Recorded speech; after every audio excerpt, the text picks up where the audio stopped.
ব্রজের পথে প্রকৃতি সৌন্দর্য সাজিয়ে দিয়েছে। গম ক্ষেতের পাড় দিয়ে এই ফুলগুলো হয়েছে প্রচুর পরিমাণে।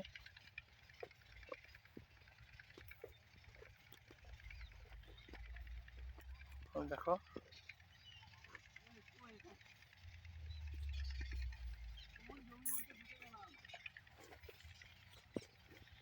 এই যে গম ক্ষেত।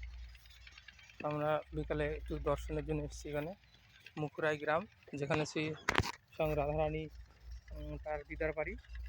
মুখরাই গ্রাম রাধাকুণ্ড থেকে পায়ে হেঁটে মিনিট 10 লাগে দক্ষিণ দিকে।